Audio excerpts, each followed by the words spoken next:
নাজমুল হাসান আপনাকে যুক্ত করা আছে, বলেন। জি, কেমন আছেন? ভালো আছি, আশা করি আপনি ভালো, বলেন। আসিফ ভাই, আচ্ছা আমার একটা মানে কোশ্চেন ছিল যে আপনার কাছে যে আপনার লাইফ স্টাইলটা কেমন? যেমন আমরা নাস্তিক, আপনাকে মানে লাইফ স্টাইলটা কিভাবে লিড করেন? এই যেমন ধরেন সকালবেলা মানে ঘুমের থেকে উঠি মনে করেন 10টা 11টার দিকে, তারপরে বাসায় যে কাটা রাইফেলটা আছে সেটা নিয়ে বাইর হই। বাইর হয়ে তো রাস্তায় বাইর হয়ে তারপরে ঠাড়া ঠাড়া ঠাড়া ঠাড়া করে গুলি করি কিছু। গুলি কইরা মনে করেন ডেইলি ৩-৪০০ মানুষ মারি। বুঝছেন? ঠাডা, ঠাডা করে মাইরা তারপরে দেখি যে কোনো মানে সুন্দরী মাইয়া-টাইয়া রাস্তায় আছে নাকি। তারপরে ওরে জাপটায় ধরি, হ্যাঁ? জাপটায় ধরে ঘরে নিয়ে আসি। ঘরে আইনা তারপরে যেটা করণীয় সেটা করি। তারপরে মনে করেন তখন তো একটু ক্ষুধা লাগে। তারপরে একটা দোকানে যাই। দোকানে গিয়ে একটা বোম মারি, বুঝছেন? বোম মাইরা সবাইরে মাইরা তারপরে ওইখানে যে খাওন-দাওয়ান আছে সেগুলা খায়া ফেলাই। খায়া তারপর বাসায় আসি। বাসায় আইসা তারপর তো একটু মনে করেন লাইভ টাইপ করতে হয়, হুম? তখন একটু লাইভ টাইপ করি। লাইভ টাইপ করানোর পরে মনে করেন রাত্রে ডিনারের টাইম হয়ে যায় ততক্ষণে। তখন হইতেছে দেখি আশেপাশে এলাকায় কোনো বাচ্চা-কাচ্চা আছে নাকি। বাচ্চা-কাচ্চা থাকলে বাচ্চারে ধরে নিয়ে আসি। ধইরা আইনা আমাদের যে ওভেনটা আছে ইলেকট্রিক ওভেন সেটার ভিতরে ঢুকাই দেই লবণ-টবণ মাখায়া। তারপরে বাচ্চাটারে তারপরে টেবিলের উপরে রাখি, তারপরে খাই। বুঝছেন? এইটা হইতেছে আচ্ছা, ভাই নাস্তিক লাইফস্টাইল। এটা আপনার কাছে কেমন লাগলো কন? আপনি তো প্র্যাঙ্ক করতেছেন, বুঝছেন? যাই হোক। না, না, আচ্ছা, না ভাই, কি কন ভাই, কি কন ভাই? এটা কোন কথা কইলেন ভাই? এটা মানে সত্য কথা, কথা সত্য। একদম হাচ্ছা কথা। নাস্তিকরা এভাবেই জীবনযাপন করে ভাই, হ্যাঁ? প্রতিদিন। ওগো তো নীতি-নৈতিকতা বলে কিছু নাই, তাই না? ওরা তো যা ইচ্ছা করতে পারে। এবং আমি তো জার্মানিতে থাকি। জার্মানিতে তো মনে করেন 60-70% নাস্তিক। ওরা সবাই এডি করে ভাই, হ্যাঁ? সবাই সকালবেলা বাইরে কাটা রাইফেল নিয়ে ঠাডা, ঠাডা করে গুলি করে, মানুষ মারে। তারপরে গিয়া মানে একটা দোকান থেকে লুটপাট করে, তারপরে একটা মেয়েরে রেপ করে। তারপরে গিয়া মনে করেন একটা বাচ্চারে ধইরা পোড়ায় গ্রিল কইরা খায়। তারপরে গিয়া রাইতের বেলা আল্লাহরে ২ টা গালি দিয়া ঘুমায় পড়ে। এই তো ভাই, এটা তো নাস্তিকরা এটাই ভাই। মানে মানে এটাই তো। আপনি তো এটাই জানেন না, তাই না? বাংলাদেশে থাইকা তো আপনারা এগুলাই মানে চিন্তা করেন। বাংলাদেশে মনে করেন যেই মাদ্রাসাতে আ মানে মুমিনরা পড়ালেখা করে তারা তো নাস্তিকদের সম্পর্কে এটাই চিন্তা করে। এবং মনে করেন ইউরোপ আমেরিকাতে ফ্রি সেক্স হইতাছে। ওখানে প্লেনের থেকে নামলেই ফ্রি সেক্স করণ যায়। এগুলো তো ভাই আমি তো ছোটকালে আমাদের যে বন্ধু-বান্ধব ছিল মাদ্রাসা লাইনে যারা পড়ছে, তারা তো এগুলা কইতো আমাদের। আমাদেরকে এসে বলতো, "আরে আমেরিকাতে নাকি শুনছস? আমেরিকাতে নাকি ফ্রি সেক্স, বুঝছস? আমেরিকাতে প্লেনের থেকে নামলেই মাইয়া-মুইয়া লগে লাগান যায়। সবার সাথে লাগান যায়। হ্যাঁ? ওইখানে কোনো বাপ ভাই, মা-বোন কিছু নাই। যারে পায় তারে লাগায় দেয়।" হ্যাঁ? আচ্ছা নাজমুল, আপনার একটু একটু মিউট করেন নিজেকে। হ্যাঁ।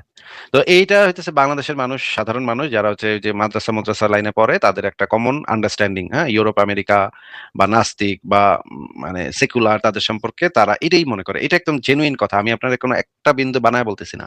এটাই বাংলাদেশ এবং বাংলাদেশ কেন সারা পৃথিবীর যারা ওই যে মানে ওই মাদ্রাসা লাইনে পড়ে, মানে ধর্মীয় শিক্ষা গ্রহণ করে তাদের চোখে, তাদের চিন্তায় ইউরোপ, আমেরিকা সভ্য দেশগুলো হইতেছে আসলে এই রকমের একটা চিত্র তারা মনে, মনে ভাবে যে নাস্তিক, ওর তো কোনো নীতি-নৈতিকতা নাই। ও তো কাঁঠালের রাইফেল নিয়ে সকালবেলা বাড়িব, ঠাড়া করে গুলি করে ২-৩০০ মানুষ মাইরা লিব। তারপরে ৩ টা মাইরে রেপ করব। রেপ কইরা তারপরে গিয়া আ ডাকাতি করব। এইটা তারা মনে করে। এখন এটা তো ভাই আমি আপনাকে বানায় বলতেছি না। এটা আমি আপনাদের যারা মুমিনরা আছেন তাদের একটা সামগ্রিক চিন্তাকেই আমি আপনার সামনে তুলে ধরলাম। এখন আপনি কি এরকমের কথা কোনদিন শোনেন নাই? মুমিনদের মুখে যে নাস্তিক্য কোনো নীতি নৈতিকতা নাই। ওরা মা-বোনের সাথে করতে পারে। ওরা মানে খুন খারাপি বলে ওগো কিছু নাই। ওরা ধর্ষণ-টর্ষণ করতে পারে। এগুলা কি আপনি মুমিনদের মুখে শোনেন নাই ভাই এখন পর্যন্ত, বলেন তো? না অ্যাকচুয়ালি আমি এখনো পর্যন্ত এরকম কিছু শুনি নাই। আপনি যেটি বলছেন, আচ্ছা, এগুলো আমি শুনি নাই। আপনি যেরকম বলছেন আচ্ছা। মশকরি করতে পারেন, প্রায় টাইপের কিছু করতে পারেন। বলেন, সমস্যা নাই। বাট আমি আপনার জিজ্ঞাসা যে আপনারা যেভাবে মানে লাইফস্টাইল লিড করেন, যেরকম আপনাদের বিবাহ কিরকম হয়? এজ ইউজুয়াল মানে এটা জানতে চাচ্ছিলাম। আচ্ছা একটু মিউট করেন আপনি। হ্যাঁ, বিবাহ বিবাহ কিরকম হয়? ইউরোপে বিবাহ হয় রাষ্ট্রীয় আইনে। ঠিক আছে? এখানে মানে ধর্ম যদি কেউ করতে চায় করতে পারে। কিন্তু সেটা এখানে ইম্পোর্টেন্ট না। এই ইউরোপের সভ্য দেশগুলাতে রাষ্ট্র দেখতে যাবে না যে আপনি বিয়া মানে হুজুর ডাইকা করাইছেন নাকি পাদ্রী ডাইকা করাইছেন। এটা রাষ্ট্রের কোনো ইয়া নেই। রাষ্ট্রের কাছে আপনি একটা রেজিস্ট্রেশন করবেন। বলবেন যে আমি এবং অমুকে একসাথে থাকতে চাই। এমনও হইতে পারে আপনি ২ ছেলে একসাথে থাকতে চায়, তারা বিয়ে করতে চায়। তারা গিয়ে রেজিস্ট্রেশন করবে। বলবে আমরা ২ পোলা বা ২ মাইয়া বা ছেলে-মেয়ে আমরা একজন আরেকজনের ভালোবাসি। আমরা মানে একজন আমরা একসাথে থাকবো। আমরা আমাদেরকে কাপল হিসেবে তোমরা রেজিস্টার করো। তখন রাষ্ট্রীয় যে রেজিস্ট্রি সেখানে একটা ফর্ম ফিল আপ করতে হবে, ইনফরমেশন দিতে হবে। তারপর ওদের যে ওইখানে গেলে তারা বলে দিবে তোমরা এখন থেকে হাসব্যান্ড ওয়াইফ হয়ে গেলা। বা তোমরা হাসব্যান্ড হয়ে গেলা বা ওয়াইফ হয়ে গেলা ২ জন। ২ মেয়ে হইলে আরকি। এটা বলে দিবে, তখন তারা ওই যে মানে ট্যাক্স দেওয়ার সময় একটা বেনিফিট পাবে আরকি, যদি একসাথে তারা থাকে। এছাড়া তেমন কোনো এখানে এটার এই কাগজের কোনো আসলে দরকার নেই। অনেক মানুষ আছে যারা লিভিং টুগেদার করে। ওদের কোনো বিয়ে-টিয়া করার কথা চিন্তাই করে না। বাচ্চা-কাচ্চা হয়ে যাচ্ছে, বাচ্চা-কাচ্চারও বিয়ে দিয়ে দিতেছে। কিন্তু তারা এখনো বিয়েই করে নাই। হেরাই বিয়ে করে নাই, বাচ্চা-কাচ্চারা বিয়ে-টিয়ে করে ফেলাইতেছে। এরকমও বহু ফ্যামিলি আমি কাপল দেখছি ইউরোপে, যারা বিয়া-শাদীর নামগন্ধ তাদের ভিতরে নাই। কিন্তু মানে ৪০ বছর একসাথে থাকছে তারা। ৪০ বছর একজন আরেকজনের ভালোবাসছে, থাকছে, একজন আরেকজনের সাথে পাশে দাঁড়াইছে সবসময়। কিন্তু তারা কখনো বিয়েই করেনি। তো বিয়ে শাদী এটা ইম্পোর্টেন্ট, ম্যান্ডেটরি না। ম্যান্ডেটরি হচ্ছে যে ১ জন ২ জন মানুষ যদি একসাথে থাকে, তাহলে পরস্পরের প্রতি শ্রদ্ধা, ভালোবাসা, আ মানে মনের মিল, এই জিনিসগুলা ইম্পোর্টেন্ট। এই জিনিসগুলা এখানে বেশি গুরুত্ব দেয়া হয়। এবং বাচ্চা-কাচ্চা ঠিকভাবে তারা পালন করতে পারতেছে কিনা সেগুলা রাষ্ট্র দেখে। ইউরোপের মানে সভ্য দেশগুলার মানে সিস্টেম খুবই উন্নত। আপনি যদি একটু খোঁজাখুঁজি করেন তাহলে দেখতে পাবেন যে এখানের শিক্ষা ব্যবস্থা, এখানকার ট্রাফিক পুলিশ, এখানকার মানে আইন কানুন, বিচার ব্যবস্থা সবকিছুই অনেক মানে বাংলাদেশ, পাকিস্তান, ভারত এই সমস্ত দেশের থেকে হাজার, হাজার গুণ উন্নত। এখানে বিয়া করতেই হবে এমন কোনো কথা নেই ভাই। ও, আচ্ছা আমি বলতে পারি? হ্যাঁ, বলেন। আচ্ছা ঠিক আছে। তো আচ্ছা নাস্তিক যে এই যে জিনিসটা, এটা মানে কত সাল থেকে শুরু হইছে আনুমানিক? বহু আগে থেকে শুরু হইছে। এটা তো আ যখন থেকে আপনাদের এই যে কোরআন হাদিসের ভিতরে আপনারা এগুলা পাইবেন, হ্যাঁ? এগুলা খুঁজেন, এগুলা পাইবেন। ওই যে মুহাম্মদরে একবার এক ইহুদী এসে জিজ্ঞেস করছে যে, "আচ্ছা আল্লাহ নাকি তোমারে বানাইছে? আল্লাহরে বানাইছে কেডা?" হ্যাঁ? এটা একদম মানে ডিরেক্ট সিরাত গ্রন্থের ভিতরে লেখা আছে। এক ইহুদী এসে জিজ্ঞেস করতেছে। সে জাতিগতভাবে ইহুদী কিন্তু আসলে সে বেটা নাস্তিক। মুহাম্মদরে এসে জিজ্ঞেসছিল যে, "আচ্ছা তোমারে না হয় আল্লাহ বানাইছে। তোমার আল্লাহরে বানাইছে কেডা? তোমার আল্লাহ এলো কোত্থেকে থেকে?" এটা জিজ্ঞেসে মুহাম্মদ গেছে চেইতা। "ওই তুই আমার আল্লাহরে নিয়া মানে ইয়া করস?" তার চেহারা লাল হয়ে গেছে। হ্যাঁ? "তুই আমার আল্লাহরে নিয়া মানে কথা কটুক্তি করস?" চেইতা যাইত। আবু বকর আইসা একবার কইছে এই কথা। এইটা গেছে চাইতা, আবু বকর গেছে চাইতা, দিছে এক ঘুষি ব্যাটারে। এই টাইপের ঘটনা আপনারা আপনাদের ধর্মগ্রন্থ পড়েন, ভালো করে পড়েন। আপনারা তো মুমিনরা তো আর নিজেদের ধর্মগ্রন্থ পড়েন না। নাস্তিকরা আপনাদের থেকে হাজার গুণ বেশি আপনাদের ধর্মগ্রন্থ পইড়া মুখস্থ করে রাখে, বুঝছেন? আপনি একটু সিরাতটা পড়েন। ইবনে হিশামের সিরাতে রাসূলুল্লাহ বইটা পড়েন। সেটার ভিতরে বহু জায়গাতে আপনি দেখবেন মুহাম্মদের কাছে আইসা এক নাস্তিক এমন একটা কোয়েশ্চেন করছে মুহাম্মদের কাছে ফাইসা। মুহাম্মদ পড়ছে বিপদে। একটা ছেলে ছিল ইবনে সাইদ। ঠিক আছে? এই ছেলে এসে এমন বাটে ফালাইছিল আপনার নবীরে। আপনার নবী ডরে, হ্যাঁ? ব্যাপক ডরাইতো। এই ইবনে সাইদ পোলাটারে ব্যাপক ডরাইতো। এগুলো পড়েন ভাই, হ্যাঁ? পড়লে তখন সংশয়.com এ ঢুকেন, পড়েন, তাহলে বুঝতে পারবেন। নাজমুল আর কি কিছু বলবেন? আচ্ছা, উনার তো কথা শোনা যাচ্ছে না। এই নাস্তিকদের যে উৎপত্তি বহু আগে। চারবাক ফিলোসোফার যারা ছিল ভারতে তাদের উৎপত্তি বহু আগে। খ্রিস্টপূর্ব বহু আগে। হ্যাঁ? চারবাক ফিলোসোফার, হ্যাঁ? এটা লিখে সার্চ করেন। ঠিক আছে? জি, জি। আমি চারবাক একটু দার্শনিক কারা? লিখে সার্চ করবেন। আমি আপনাকে পয়েন্ট দিয়ে দেই। আপনি লিখে সার্চ করবেন। চারবাক ফিলোসোফার কারা? জৈন ধর্ম কি? বৌদ্ধ ধর্ম কি আস্তিক্যবাদী নাকি নাস্তিক্যবাদী? তারপরে সার্চ করবেন এপিকুরাস কে? ঠিক আছে? প্রাচীন গ্রিসে কোন দার্শনিকরা নাস্তিক ছিল? অনেক বড় লিস্ট পাওয়া যাবেন। ঠিক আছে? কারা ধর্মবিরোধী ছিল? কারা ধর্মের বিরুদ্ধে কথা বলতো? কারা দেব-দেবীর বিরুদ্ধে কথা বলতো? হাজার, হাজার মানে দার্শনিকদের ইয়া পাবেন সেখানে। ঠিক আছে? নাস্তিকতার ইতিহাস বহু প্রাচীন ভাই। আচ্ছা আমি একটু কথা বলবো এখানে? হ্যাঁ, বলেন। আপনাদের তো বিবাহ হয় মানে যেই দেশের যেই কোডের আইন অনুযায়ী, সেই দেশের কোডের আইন অনুযায়ী বিয়ে হয় না? পৃথিবীর সব জায়গায় এভাবে বিয়ে হয় ভাই। হ্যাঁ? আচ্ছা, ইসরায়েল ধরেন আপনার একটা অনেক নাস্তিক আছে ইসরায়েলে। ইসরায়েলের মানুষ কিভাবে বিবাহ করবে নাস্তিকরা? সেখানে তো নাস্তিকের কোনো স্পেসিফিক কোনো আইন নাই বিবাহের। কে বলছে আপনার কোন চুনাহাগা বলদে আপনার এই কথা বলছে ভাই? ইসরায়েলের আইন এবং বিচার ব্যবস্থা সেকুলার আইন, সেকুলার বিচার ব্যবস্থা। আচ্ছা আমি একটু কথা বলি। আপনি একটু কষ্ট করে যদি গুগলটা ঘাঁটতেন মানে গুগলে দেখছেন। গুগলে দেখছেন আপনি? ভাই আল্লাহর রাস্তায় একটু ইসরায়েলের আইন কাঠামো, বিচার ব্যবস্থা সম্পর্কে একটু নিজে পড়েন, হ্যাঁ? ইসরায়েলে একজন বড় লেখক আছেন। তার নাম হচ্ছে হারিরি। ঠিক আছে? উনার একটা বই আছে সারা পৃথিবীতে খুবই বিখ্যাত বই 'সেপিয়েন্স'। নাম শুনছেন ভাই বইটার? 'সেপিয়েন্স' বইটার নাম শুনছেন? নাজমুল হাসান, 'সেপিয়েন্স' বইটার নাম শুনেছেন আপনি? জি শুনেছি, মনে এই হচ্ছে। 'সেপিয়েন্স' বইয়ের লেখক হারিরি সে ইসরায়েলে একটা ইউনিভার্সিটির প্রফেসর, হিস্ট্রির প্রফেসর। সে একজন জি, প্রকাশ্য সমকামী, গে এবং তার পার্টনারও আছে। তারা খুব সুন্দরভাবে এবং তারা নাস্তিকও বটে। সে নাস্তিকও বটে। তারা খুব সুন্দরভাবে ইসরায়েলে বসবাস করতেছে, কোনো প্রবলেম হচ্ছে না, ঠিক আছে? ইহুদি কিন্তু ধর্ম অনুসারে ইহুদি ধর্ম অনুসারে কেউ যদি ধর্ম ত্যাগ করে তাই তারে মেরে ফেলতে হয়। যদি ইহুদি ধর্ম ইসরায়েলে হইতো, মানে হচ্ছে ইহুদি ধর্ম যদি ইসরায়েলে আমার কথা শোনা যাচ্ছে? জি, শোনা যাচ্ছে, বলেন। ইহুদি আইন যদি ইসরায়েলের রাষ্ট্রীয় আইন হইতো তাহলে তো তাদেরকে মাইরা ফেলার কথা। তাদেরকে তো মাইরা ফেলা হচ্ছে না। মানে কোন সমকামীকে সেখানে মারা হইছে এরকম শুনছেন আপনি ইসরায়েলে? না, এক্সাক্ট সেটা শুনি নাই। কিন্তু আমি তাইলে যতটুকু ঘাটছি ইহুদি আইন অনুসারে আ শনিবার যদি কেউ কাজ করে তাইলে তারে মাইরা ফেলতে হয়। শুনছেন আপনি এটা? এটা শুনছি। হুম। তাইলে ইসরায়েলে তো নিশ্চয়ই শনিবার কেউ কাজ করলে এখন তারে তো মানে ইসরায়েলি যে শরিয়া আইন অনুসারে তারে মেরে ফেলবে নাকি? মারতেই পারে, স্বাভাবিক। মারতেই পারে। এইরকম এই এইজন্যই কইলাম যে চুনাহাগারা মনে করে ইউরোপ, আমেরিকা এই সমস্ত দেশে এগুলা হয়। হ্যাঁ? এগুলা হয় না ভাই। এগুলা সারা পৃথিবীর কোথাও হয় না ভাই।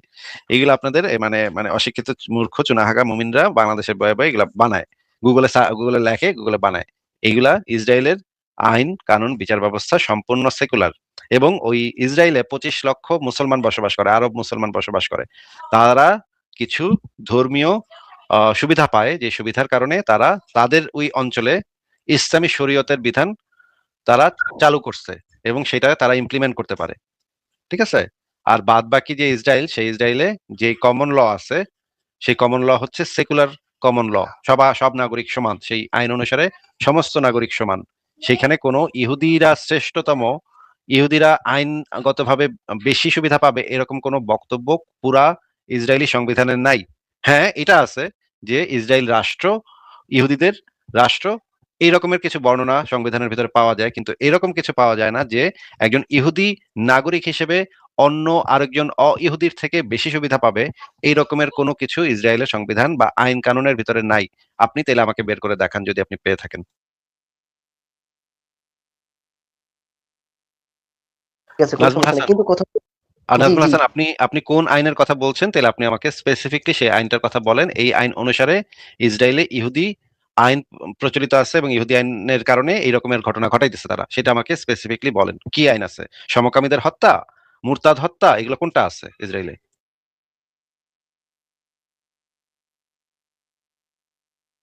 নাজমুল হাসান, আপনি গুগলে যে সার্চ করছেন, সার্চ করে যেটা পাইছেন সেটা আমাকে বলেন যে কি আইন আছে? এটা ইসরায়েলের কোন আইনের কোন ধারাতে এটা লেখা আছে? নাজমুল হাসান, আপনার কথা তো শোনা যাচ্ছে না। নাজমুল হাসান, আপনি বললেন যে ইসরায়েলে নাকি ইহুদি আইন, মানে ওই কট্টর ইহুদি আইন নাকি ইসরায়েলে বলবৎ। কোন আইনটা আছে? সংবিধানের কোন ধারাতে এই জিনিসটা বলা আছে সেটা আমাকে একটু বলেন। আপনি ইসরায়েলের সংবিধান পড়ছেন? নাজমুল হাসান, আপনার তো কথা শোনা যাচ্ছে না। আচ্ছা, আপনি আবারও যুক্ত হন, আপনার কথা কিছুই শোনা যাচ্ছে না। আপনি সার্চ করে বাইর করে নিয়ে আসেন যে কোন আইনের ভিতরে এটা আছে। শোনা যাচ্ছে? এবার শোনা যাচ্ছে? হ্যাঁ, এবার এবার শোনা শোনা যাচ্ছে। যাচ্ছে? হ্যাঁ, এবার শোনা যাচ্ছে। আপনি আমাদেরকে একটু বলেন ইসরায়েলের সংবিধানের কোথায় কোন ধারাতে এটা লেখা আছে বলেন। না, আমি এক্সাক্টলি সংবিধান পড়িনি। আমি যখন সার্চ করছিলাম, তখন আমি ব্যাপারটা নিয়ে ঘাটছিলাম। ঘাটার পরে ওরা ভাই, ওরা লিখছে যে ব্যাপারটা নিয়ে কি ঘাটছেন এটা তো আমি জানি না ভাই। আপনাকে স্পেসিফিকলি প্রাইমারি সোর্সটা বলতে হবে যে ইসরায়েলের সংবিধানের কোন ধারাতে এই রকমের কথা বলা আছে যে প্রাচীন যে ইহুদি তালমুদের যে আইন, এইটা ইসরায়েলের কমন ল বা পেনাল কোডে এটা এই রকমের একটা মানে আইন আছে, যেটা হচ্ছে তালমুদ থেকে নেওয়া হয়েছে এবং তালমুদের আইন সেটা সেখানে ইমপ্লিমেন্ট হইতেছে। সেটা আইনটা কি সেটা স্পেসিফিকলি বলেন।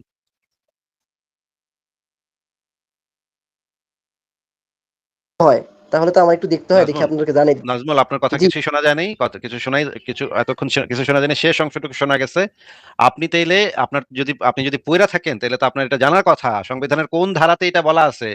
সংবিধানই তো আপনি পড়েন না ইসরায়েলের। তাইলে আপনি কিভাবে কইবেন এটা? আপনি জায়নিজমের উপরে যে বই আছে সেই বই পড়ছেন? না, আমি তো কোয়েশ্চেনটা গুগলে পড়ছিলাম যে ইহুদিকে ধুর ভাই, ইহুদি গুগলে মানে পড়লে তো হইবে না ভাই। গুগলে পড়লে তো হইবে না ভাই। বোঝেন না কেন কথাটা? আমার এখানে তো আইসা আপনি গুগলে পড়ছি আমি। এইটা তো রেফারেন্স হিসেবে ব্যবহারযোগ্য না তো। গুগলে পড়ছি। আচ্ছা, ঠিক আছে। গুগলে আচ্ছা, আমি আপনাকে গুগলে পড়ছি। তাহলে এটা তো গুগল হচ্ছে একটা সার্চ ইঞ্জিন রে ভাই। আপনার গুগল নামক যে বেড়া আছে, যে বেকুবটা আছে, এই বেকুবে ইন্টারনেটে যা লেখা আছে সবাই না আপনারা দিবে। হে তো জানে না যে কোনটা সঠিক কোনটা ভুল। বোঝেন এডি? আচ্ছা, ঠিক আছে। আচ্ছা, ঠিক আছে। আপনার কথা আপনি থেকে এডি রাখলাম। আচ্ছা, বোঝেন ঠিক কিনা আছে। এটা আগে কন যে গুগল বাড়ায় যে ইন্টারনেটে যা পাইবে হেডি আইন না আপনার সামনে উপস্থিত করবে, এটাই আপনি বোঝেন? না এটা কিভাবে? যেটা এক্সাক্ট অ্যান্সার সেটাই তো দিব নাকি? না, ভুল যেটা অ্যান্সার সেটা এক্সাক্ট দিব। অ্যান্সার সেটা দিবে না। গুগল হইতেছে একটা সার্চ ইঞ্জিন রে ভাই।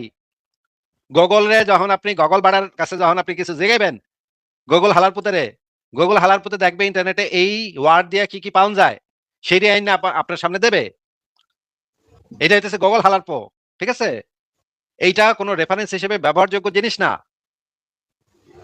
কোন একটা দাবি করলে সেটা গুগলে আমি খুঁজছি, খুঁজা পাইছি এটা, এইটা এই বক্তব্য রেফারেন্স হিসেবে গ্রহণযোগ্য না। বুঝছেন ভাই? আচ্ছা, আপনি বলতেছেন তাইলে আমি ধারাগুলা বলতাম, এই তো? আপনার তো প্রাইমারি সোর্স পড়তে হবে।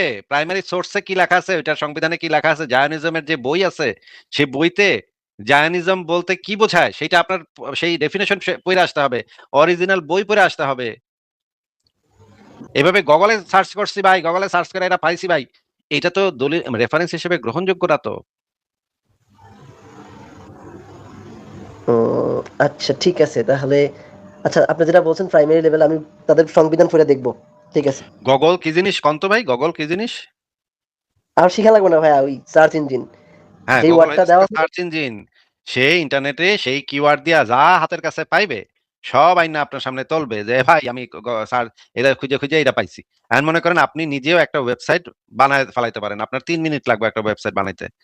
সেই জি জি ওয়েবসাইটের জানি। ভিতরে আপনি লেখলেন যে ইসরায়েলে মানুষে খায়া ফেলায়, হ্যাঁ, রাস্তাঘাটে এক মানুষ হাঁটতেছে, কুদ্দুসে হাঁটতেছিল, কুদ্দুসে ধইরা 3 জন ইহুদি মিলা খায়া লাইছে, এটা আপনি আপনার ওয়েবসাইটে লেখলেন। গুগল দেখবে যে আপনার ওয়েবসাইটে এই জিনিসটা লেখা আছে, সে ওইটা তার ইসের ভিতরে সেভ করে রাখবে। এখন যখন আপনি গিয়ে সার্চ করবেন, আরেকবারে যখন গিয়ে সার্চ করবে যে আচ্ছা ইসরায়েলে কুদ্দুসে যদি রাস্তায় হাঁটে দিলে কি হইব এর সাথে, গুগল তখন আইনা ওই আপনার ওয়েবসাইটের রেজাল্টটা আইনা আপনার সামনে দেবে যে ইসরায়েলের রাস্তা দিয়া কুদ্দুস হাঁটতাছিল, 3 বার ইহুদি মিল্লা আরে খা লাইছে। এইটা সার্চ ইঞ্জিন আপনার খুঁজে দেবে। সার্চ ইঞ্জিন তো জানে না ভাই যে ওইটার ভিতরে সত্য আছে নাকি মিথ্যা আছে, এটা সার্চ ইঞ্জিন জানে না। গুগল এখন চেষ্টা করতেছে যে কোন মানে ইনফরমেশন গুলা ভ্যালিড, কোন ইনফরমেশন গুলা ভুল, সেগুলা সিলেক্ট করতে। কিন্তু এটা এত হিউজ কাজ যে গুগলের পক্ষে এটা মানে বোঝা মানে পসিবল না যে কোন ইনফরমেশন সত্য। ফ্যাক্ট চেকিং গুগলে চলে, কিন্তু এত প্রিসাইজ ফ্যাক্ট চেকিং করতে পারে না গুগল। এটা কোনো সার্চ ইঞ্জিনের পক্ষে সম্ভব না। ইন্টারনেটে এত হিউজ পরিমাণ ডেটা আছে, সেগুলোকে সবগুলাকে ফ্যাক্ট চেক করা গুগলের পক্ষে অসম্ভব ব্যাপার। আর এই কারণে আপনি গুগলে সার্চ করলে ওই যে আপনি একটা ওয়েবসাইট করছেন, সেই কুদ্দুসে ইসরায়েলে হাঁটতেছিল, ইহুদি মিল্লা খায়া লাইছে, এইটাও আইনা দেবে আপনারে। তার মানে এটা না যে সেই তথ্যটা সঠিক তথ্য। এই সঠিক তথ্যটা পেতে হইলে আপনার ওই যে ইসরায়েলের যে সংবিধান, ওদের যে আইনের ধারাগুলা, সেগুলো আপনার পড়তে হবে। পড়ার পর আপনি সেটা নিয়ে আমার সাথে আলোচনা করতে আসতে পারবেন। এছাড়া তো আপনি আলোচনা করতে আসতে পারবেন না। গুগলে জিগাইছি ভাই, গুগলে আমার এটা কইছে। এটা তো ভাই আলোচনা করার পদ্ধতি না আমাদের। আচ্ছা ঠিক আছে, আচ্ছা ঠিক আছে, ঠিক আছে, ঠিক ঠিক। আছে, আগে ভালো করে মানে গবেষণা করেন তারপরে আইসেন। ঠিক আছে, তাহলে আজকে আপনাকে বিদায় দিই, ঠিক আছে? আমার বিদে আরেকটা কোশ্চেন ছিল। আচ্ছা, করেন। আপনারা তো আল্লাহকে বিশ্বাস করেন না, মানে কোনো কোন আল্লাহ কি না, না দেব দেবী, মানে কিছুই তো বিশ্বাস করেন না, না? যেগুলোর প্রমাণ নেই সেগুলো কেন বিশ্বাস করবো ভাই? প্রমাণ দিছেন? ও আচ্ছা। আচ্ছা আমি যদি বলি আপনার প্রমাণ প্রমাণ চাই না, আপনি তো বিজ্ঞান বিশ্বাস করেন তাই না? না, আমি কোনো কিছু বিশ্বাস করি না। বিজ্ঞান বিশ্বাস না করলে কিভাবে হবে? আপনি তো প্রমাণ চাচ্ছেন, তো বিজ্ঞান তো বিশ্বাস করেন যে বিজ্ঞান সত্য। বললাম তো ভাই, বিশ্বাস করি না ভাই, কোনো কিছু বিশ্বাস করি না ভাই। বিশ্বাস শব্দটার মানে হচ্ছে আপনি কোনো কিছু প্রমাণ ছাড়াই সেই জিনিসটাকে সত্য হিসেবে একসেপ্ট করছেন। Accept something is true without hmm, any evidence, এটাকে বলা হয় বিশ্বাস। এখন সেটার পক্ষে এভিডেন্স থাকতেও পারে, নাও থাকতে পারে, কিন্তু আপনি গ্রহণ করছেন এভিডেন্স ছাড়াই। যখন আপনি গ্রহণ করছেন তখন সেটাকে বলা হয় বিশ্বাস, ঠিক আছে? হুম, আর যদি আপনি সেটাকে এভিডেন্স সহ গ্রহণ করেন তাহলে আপনি সেটা সেই জিনিসটাকে আপনি মেনে নিচ্ছেন, মানে সত্য হিসেবে একসেপ্ট করছেন, ঠিক আছে? হুম। এই দুটোর জি। ভিতরে পার্থক্য আছে। মনে করেন সূর্য যে পূর্ব দিকে ওঠে, আচ্ছা হুম। সূর্যকে কি আপনি বিশ্বাস করেন? ডেফিনেটলি বিশ্বাস করি, দেখি। সূর্যকে তো কেউ বিশ্বাস করতে পারে না ভাই। সূর্য তো বিশ্বাস করার মতো বস্তু না। সূর্য তো আমরা দেখতেই আছি, এটা আবার বিশ্বাস করে কেমনে ভাই? মনে করেন এটা আপনি আছে মানে আপনি মনে করেন আপনার দোস্ত কুদ্দুসরে আপনি বিশ্বাস করেন? বিশ্বাস করতেও পারি, আবার নাও করতে পারি। সে যদি আমার সাথে ভালো ব্যবহার করে বা কোন একটা কাজ আমার পছন্দ, তাহলে তাকে তো বিশ্বাস করতে আরে পারি। ভাই, সব একটু ভালো করে আমার প্রশ্নটা বুঝেন ভাই, হ্যাঁ? কুদ্দুস বইলা যে আপনার একটা দোস্ত আছে, মনে করেন আছে আসলে, তার অস্তিত্ব সেইটাতে বিশ্বাস করা এক জিনিস, আর কুদ্দুসে আপনার টাকা দান নিয়ে আবার টাকা ফেরত দিব, এইটা বিশ্বাস করা ভিন্ন জিনিস নাকি ভাই? না না, এটা এটা ভিন্ন জিনিস না। এটা তাকে একই আগে জিনিস? জাজ করতে হবে। তাকে এটা না এই না, দুটো আমি একই জিনিস? না, ভাই, তাকে ভাইরে, জাজ করতে হবে। ভাইরে প্রশ্নটা, আমার কথাটা ভালো করে শুনেন, শুইনা মাথাটারে খাটান একটু, হ্যাঁ? গিলুটারে খাটান আরকি আগে। তারপরে বকবক কইরেন। আমি আপনাকে বলেছি, আপনার দোস্ত আছে কুদ্দুস। সেই কুদ্দুস নামক যে একজন মানুষ আছে, তার অস্তিত্ব আছে। সে যে একটা অস্তিত্বশীল সত্তা, এইটা বিশ্বাস করা এক জিনিস। আর তার উপরে আপনার একটা আস্থা আছে, সে আপনার টাকা ফেরত দিব, টাকা নিলে টাকা ফেরত দিব, এইটা বিশ্বাস করা আরেক জিনিস। এই ২ টা বিশ্বাসের ভিতরে কি পার্থক্য আছে নাকি একই জিনিস ২ টা? না, এই দুটার ভিতরে অবশ্যই পার্থক্য আছে। আচ্ছা, পার্থক্য কি আছে সেটা কন। যেমন টাকা ফেরত দিলে সে আমার বিশ্বস্ত মানে বিশ্বস্ত লোক। আবার যদি ধরেন যে তাকে আমি জাস্ট আমার ফ্রেন্ড, কোনোদিন টেস্ট মানে কোনো যাচাই বাছাই করি নাই, তাকে তো অবশ্যই আমি বিশ্বাস করতে পারি না। বাইরে আমি যে কি বলতেছি, ওর মাথায়, এর মাথায় কিছু ঢুকতেছে না। এইজন্য এইজন্য ভাই, আহ আচ্ছা, আরো সহজভাবে বোঝানোর চেষ্টা করি, দেখি বোঝেন কিনা। মনে করেন যে আপনার একটা বন্ধুর নাম কন। কে একটা বন্ধু আছে, নাম কন তার। ধরেন আমার বন্ধুর নাম তামিম, ধরেন তামিম। তামিম, হ্যাঁ। তামিম বইলা যে একজন মানুষ অস্তিত্বে আছে, অস্তিত্বশীল, মানে সে যে বাইচা আছে, বা সে যে একজন হুম, মানুষ, এইটাতে বিশ্বাস করা এক এক রকমের, এইখানে বিশ্বাস শব্দটা ব্যবহৃত হইতেছে একভাবে। আর তারে আপনি বিশ্বাস কইরা কিছু টাকা তার কাছে রাইখা দিলেন, একটা আপনার মোবাইলটা তার কাছে কিছুক্ষণ রাখলেন। যে আপনার বিশ্বাস হইতেছে সে আপনার মোবাইলটা গুতাগুতি করব না, নষ্ট করে লাইব না, বা চুরি করব না। এইটা আপনার আস্থা আছে তার প্রতি। এই বিশ্বাস, এইখানে বিশ্বাস শব্দটা তো একদম ভিন্নভাবে ব্যবহৃত হইতেছে। ২ টা তো আকাশ পাতাল পার্থক্য নাকি? একই শব্দ, আচ্ছা, কিন্তু এই শব্দ ২ টা আমি যখন ২ টা সেন্টেন্সে ব্যবহার করলাম, তখন তো একদম সম্পূর্ণ ভিন্নভাবে আমি ব্যবহার করতেছি। এটা বুঝেন? সে যে বাচ্চা আছে, হ্যাঁ, এটা আলাদা জিনিস, ওইটা আলাদা জিনিস। হ্যাঁ, ঠিক আছে। তাইলে আমি এখানে ২ টা সেন্টেন্সে বিশ্বাস শব্দটা একদম সম্পূর্ণ ভিন্নভাবে ব্যবহার করতেছি না? হুম, হ্যাঁ, ব্যবহার করতেছেন। কিন্তু আমার কথা যে তামিম নামে একটা এখন অস্তিত্ব আছে। সে বাচ্চা এ আছে। তাকে আমি বিশ্বাস তামিম কিভাবে করব? তামিম এটা বলেন আমাকে। তামিম তামিম নামে যে আছে, তাকে তো আপনি নিজের চোখে দেখছেন, তার সাথে কথাবার্তা বলছেন। এইখানে আসলে বিশ্বাস শব্দটা প্রযোজ্যই না। এইখানে আপনি কখনো বলেন না যে আপনি তামিম নামক যে দোস্ত আছে সে যে আসলে মানুষ এবং অস্তিত্বশীল একটা সত্তা, এটা আমি বিশ্বাস করি। এইটা আমরা কেউ কখনো বলি না। আমরা কেউ কখনো বলি না যে সূর্য আছে, এটা আমি বিশ্বাস করি। আমেরিকা নামক একটা দেশ আছে, এটা আমি বিশ্বাস করি। চাঁদ আছে, এটা আমি বিশ্বাস করি। এরকমের কথা বাংলা ভাষায় কখনো ব্যবহৃত হয় না। এরকমের যদি আপনি ব্যবহার করেন, তাহলে আপনি বিশ্বাস শব্দটার অর্থই বুঝেন না। আপনার যে একজন মা আছে, সেটা আপনি বিশ্বাস করেন না, সেটা আপনি জানেন। সেটা আপনি জানেন। বিশ্বাস করা আর জানা ভিন্ন জিনিস। বিশ্বাস করার প্রশ্ন আসে তখন, যখন এইটার সপক্ষে এভিডেন্সের অভাব আছে। তখন সেই বিশ্বাস শব্দটা অ্যাপ্লিকেবল হয়। বুঝছেন ভাই? জি। যেমন ধরেন, আমি মামদবুতে বিশ্বাস করি। কুদ্দুসে মা কালীরে বিশ্বাস করে। কলিমুদ্দিন আল্লাহরে বিশ্বাস করে। সখিনা ফেরেশতারে বিশ্বাস করে। এই যে, এই কথাগুলা বললাম, এই কথাগুলাতে বিশ্বাস শব্দটা ঠিকভাবে ব্যবহৃত হইছে। এই সমস্ত বিষয়, মামদভূত, মা কালী, শাকচুন্নি, পেতনি, ভূত, জিন, আল্লাহ, ফেরেশতা, এই সমস্ত জায়গায় বিশ্বাস শব্দটা অ্যাপ্লিকেবল। কারণ এগুলোর সপক্ষে কোনো প্রমাণ নাই। এই কারণে বিশ্বাস শব্দটা এই সমস্ত জায়গাতে প্রযোজ্য। কিন্তু আমি আমেরিকাতে বিশ্বাস করি, এরকম কথা কেউ কখনো বলে? আমি আমেরিকাতে বিশ্বাস করি, এটা কেউ বলে? শুনছেন কখনো? না, সে তো জানে। আমি আ আ আ তারেক জিয়ারে বিশ্বাস করি। তারেক জিয়ারে বিশ্বাস করি, এটা যদি কেউ বলে, তার মানে সে আসলে তারেক জিয়ার অস্তিত্বে বিশ্বাস করি এটা বোঝাচ্ছে না। সে এটা বোঝাচ্ছে যে তারেক জিয়া একজন ভালো মানুষ। তার উপর তার আস্থা আছে, এটা সে বুঝাইতেছে। তাই না ভাই? হুম। এই কারণেই এই বিশ্বাস শব্দটা ভিন্ন ভিন্ন জায়গাতে ভিন্ন ভিন্নভাবে ব্যবহৃত হয়। কিন্তু এই বিশ্বাস শব্দটার অরিজিনাল মিনিং হচ্ছে কোনো এভিডেন্স ছাড়াই কোনো কিছুকে সত্য হিসেবে গ্রহণ করা। এখন আপনি আমাকে জিজ্ঞেস করছেন আমি বিজ্ঞান বিশ্বাস করি কিনা? না ভাই, আমি বিজ্ঞান বিশ্বাস করি না। বিজ্ঞান বিশ্বাস করার কোনো প্রয়োজন নাই। বিজ্ঞানের কাছে এভিডেন্স আছে। বিশ্বাসের সংজ্ঞাটা হইতেছে এভিডেন্স ছাড়া কোনো কিছুকে সত্য হিসেবে মেনে নেয়া। সেইটা হচ্ছে বিশ্বাস। তাহলে বিজ্ঞানের কাছে তো সবকিছুর এভিডেন্স আছে। তাহলে আমার হুদাহুদি কেন এটারে বিশ্বাস করতে হইব? বিশ্বাস করার দরকার পড়ব হইতেছে আল্লাহ বিল্লাহ আল্লাহ ফেরেস্তা জিন টিন মালি কালী মালি শিব টিব এদের বেলায় বিশ্বাস শব্দটা অ্যাপ্লিকেবল। কেউ আল্লাহরে বিশ্বাস করব, কেউ শিবেরে বিশ্বাস করব। কেউ বিশ্বাস করব জিউসে, কেউ বিশ্বাস করব থররে। কেউ বিশ্বাস করব মামদভূতে, কেউ বিশ্বাস করব শাকচুন্নিতে। এইটিরে বিশ্বাস করার স্কোপ আছে। বিজ্ঞানে বিশ্বাসের কোনো স্কোপ নাই। বিজ্ঞানের কাছে এভিডেন্স আছে। আপনি যেকোনো বিষয়ে চ্যালেঞ্জ করতে পারবেন। চ্যালেঞ্জ করলে তারা আপনাকে সেটার সপক্ষে এভিডেন্স দেখাবে। এভিডেন্স দেখাতে না পারলে তারা তাদের বক্তব্য প্রত্যাহার করে নিবে। এইটা হচ্ছে বিজ্ঞানের পদ্ধতি। বিজ্ঞানে বিশ্বাসের কোনো স্থান নাই। বুঝতে পারছেন ভাই? জি, তাহলে প্রমাণ তো মানেন আপনি, বিজ্ঞানের যে প্রমাণ তো মানেন। আরে বিজ্ঞানের প্রমাণগুলো তো অবজেক্টিভলি ভেরিফায়েবল।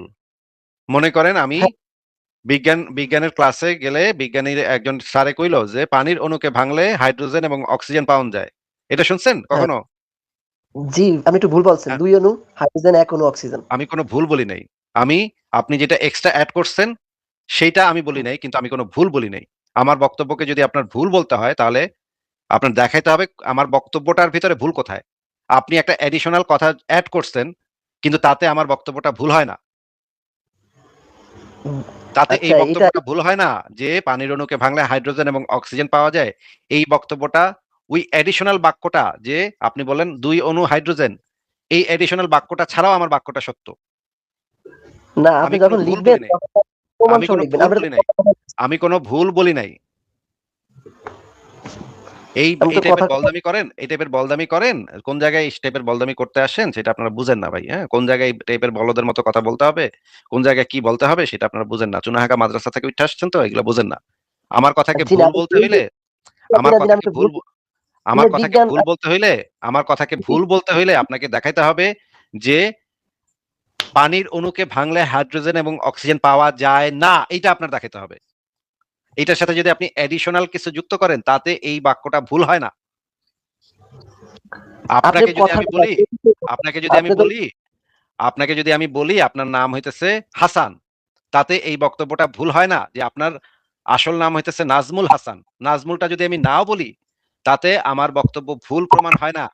আরে বেকুব! আ- এই যে আরে ভাই, এই যে শুনেন শুনেন। চুনাহাগা মাদ্রাসা আমি মিউট করে রাখতেছি। এই যে চুনাহাগা বলদ মাদ্রাসা থেকে এই উইঠা আসে পাছা চুলকাইতে চুলকাইতে এই টাইপের চুনাহাগা বলদগুলা। মানে কত বড় বলদ এগুলা, কত বড় যে মানে খাইস্টা বলদ এগুলা, এক্কেরে অশিক্ষিত মূর্খ গোয়ার গোবিন্দ বলে আমার বক্তব্যটা নাকি ভুল। আমার বক্তব্যটাকে ভুল প্রমাণ করতে হইলে তার দেখাইতে হবে যে পানির অণুকে ভাঙলে হাইড্রোজেন এবং অক্সিজেন পাওয়া যায় না। এটা দেখাইতে হবে। সেটা কত অণু পাওয়া যায়, কত অণু পাওয়া যায় না সেইটা এখানে আমার বক্তব্যটাকে ভুল প্রমাণ করে না। আমার বক্তব্যটার সাথে কিছু এডিশনাল কথা যুক্ত করা যায়, কিন্তু তাতে আমার বক্তব্যটা ভুল হয় না। এত বলদ কেমনে হয় মানুষ? এত সুনাহাগা কেমনে হয় ভাই, হ্যাঁ? এত বলদের বাচ্চা বলদ কেমনে জন্মায়? মানে এগুলারে মানে আয়োডিন যুক্ত লবণ-টবণ খায় না বাংলাদেশের মহিলারা। পেটে যখন এগুলা থাকে তখন আয়োডিন যুক্ত লবণ-টবণ খায় না। এইডি পয়দা হয় রে ভাই। ভালোভাবে এর সাথে কথা বলতেছিলাম কিন্তু মেজাজটা দিল খারাপ কইরা। না আর কোন কথা বলার কোন ইয়া নাই। এক্কেরে বলদ মানে বলদ-সলদ কোত্থেকে যে জন্মায় এটাই আশ্চর্য ভাই আশ্চর্য। বলদ-সলদ। ঠিক আছে পরের জনকে যুক্ত করি। সোহেল।